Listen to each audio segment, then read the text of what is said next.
let's go ahead and head over to the high-level area. So in the high-level area, we will go ahead and show you how Thief works, as well as a larger-scale dynamic event.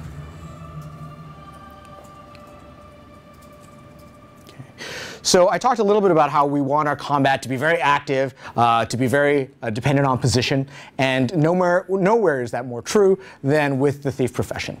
The Thief profession is a very active profession that, because they don't wear heavy armor and their health, they don't have the most health in the game, they need to constantly be on guard and making sure that their attacks hit for the most, as well as that they are dodging incoming damage from monsters. So yeah, let's just go ahead and grab a mob here.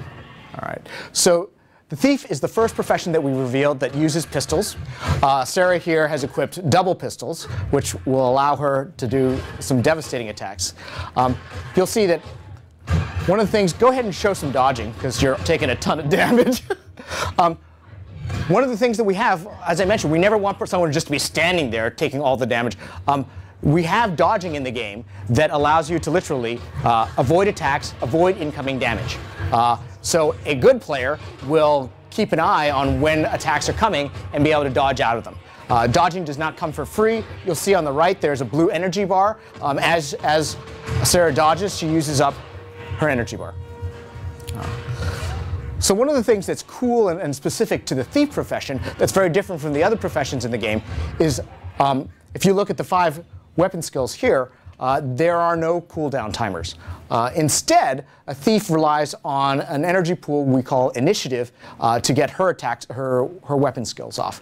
What this allows a Thief to do is a Thief has a lot more latitude to chain a bunch of attacks together if they decide, you know what, I want to do a really high damage finale. One of the ways we do this is, let's go ahead and go back to pistol and show unload.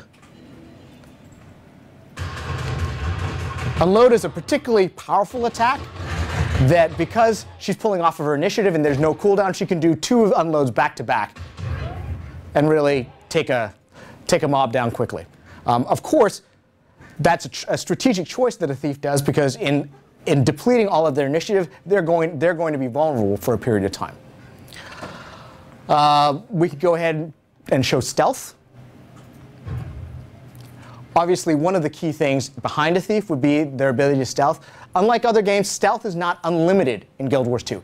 Stealth is a very powerful ability, and so we want it to be something that players use strategically, as opposed to something that they kind of is a safety net that they have on all the time. So there is, in fact, a timer on stealth. It is not unlimited. It should be used. With careful forethought. One of the other abilities that's unique to the Thief profession is something we call Shadow Step, which is the ability to teleport in and out of combat quickly.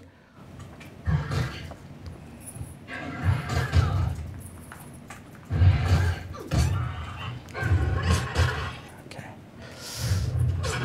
And what Sarah's showing now is that she's gone ahead and switched to Dagger, which provides another very powerful skill called Leaping Death Blossom,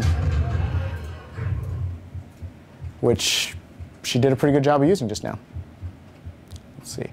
The last thing about Thief that really explains why she's called a Thief is the Thief has the ability to steal weapons away from the monster she's fighting and use them against her. So in the case of the Moa, she'll be able to steal a handful of feathers. You'll notice the skill bar changed. And she used them on the Moa. The feathers basically blind the Moa and stop them from attacking for a brief period of time.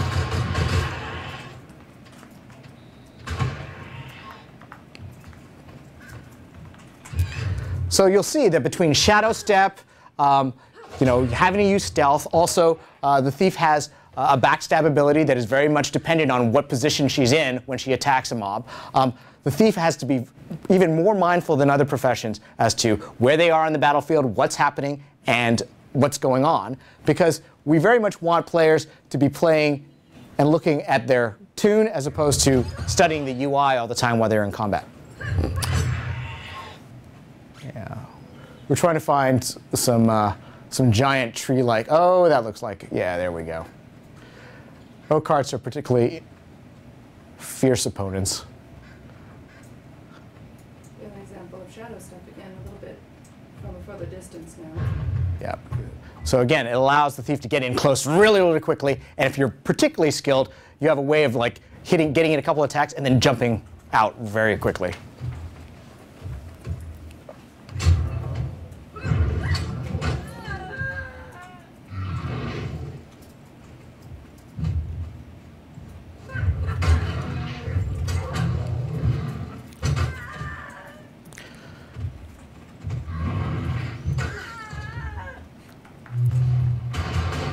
There you go. So what Sarah did just there is she went ahead and switched weapons. There's a one key way to swap weapons that completely changes the first 5 skills that you have available.